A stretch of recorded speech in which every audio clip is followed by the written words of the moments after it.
The old ham radio crackled in the corner of my cabin, a relic from my grandpa. I usually kept it off, a dusty monument to a bygone era. But tonight, a storm was raging, knocking out the power in my internet. The wind howled like a hungry wolf, and the rain hammered against the windows. Boredom and a strange sense of unease led me to flick the switch. For a while, it was just static, a white noise symphony against the storm's percussion. I was about to turn it off when a voice, faint and desperate, cut through the hiss.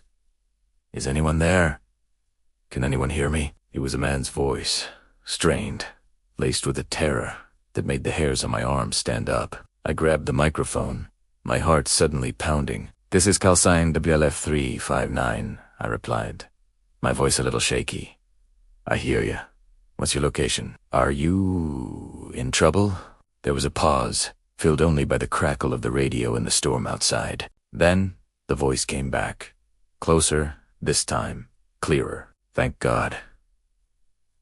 I don't know where I am. I am lost. In the woods." The woods. My cabin was nestled deep in the Blackwood National Forest, miles from the nearest town. People got lost out here all the time. "Okay, stay calm," I said, trying to sound more confident than I felt. "Can you see any landmarks? A river? A specific rock formation?" No. No. "It's just trees," he whispered. "So many trees. They're all around me. I can't see the sky." He sounded disoriented, on the verge of panic. I was hiking, and the storm came out of nowhere. I must have gotten turned around. I tried to keep him talking, to get more information. "What's your name?" "Where did you start your hike?" "My name is Davy," he said, hesitating. I parked my car near the old ranger station, but that was hours ago. It feels like days. The old ranger station was a good 10 miles east of my location. If he'd been wandering since then, he could be anywhere. "All right, David. The storm is bad, but it should pass by morning. The best thing you can do is find shelter and stay put. Search and rescue will start looking as soon as it's light out." A choked sob came through the speaker. "No, you don't understand. I can't stay here." "Why not?" I asked, a cold dread seeping into my bones. "What's wrong?" "There's something else out here," he whispered, his voice dropping so low I had to lean in close to the radio. "Something in the trees." My blood ran cold. The woods around my cabin were ancient, full of local legends and ghost stories, dailies of strange creatures and people who walked into the forest and never came out. I'd always dismissed them as campfire tales, but the raw fear in David's voice was real. "What do you mean?" I pressed. "What did you see?" "I didn't see it," he stammered. "I hear it. It's been following me. It sounds ... big. And it's getting closer. It's why I started running." The static on the radio intensified for a moment, and I could hear a faint, rhythmic sound in the background on his end. A heavy, dragging sound. Thump, ... drag, ...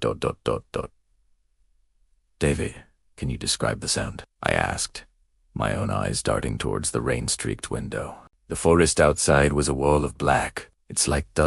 something heavy, being dragged through the undergrowth," he gasped. "And there's a voice. Not a person's voice. It's low, guttural. It's mimicking things. Birds. ... The wind, my own damn footsteps. The idea was horrifying. Being hunted in the dark by something that could imitate the world around you. "You need to hide," David, I urged. "Find a cave, a hollow log, anything. There's nowhere to go." It cleared out, his voice cracking with pure terror. "The trees. ... They're watching me. I swear they're moving." This was delusion, Premeta told myself. Panic and exhaustion playing tricks on his mind. But the thumping sound on his end was getting louder, more distinct. Thump, ... Thump, ... "David, listen to me," I said, my voice firm. "I'm in a cabin near Sentinel Peak. If you can see the peak, head towards it. I'll leave my porch light on for you. There was a sudden, sharp cry of pain from the radio, followed by the sound of him falling. "David! David! Are you okay?" I yelled into the mic. A few seconds of agonizing silence passed. Then, his voice came back, a ragged, breathless whisper. "It's close, so close. I can smell it, like damp earth and ... Something sweet, too sweet." Then the voice changed.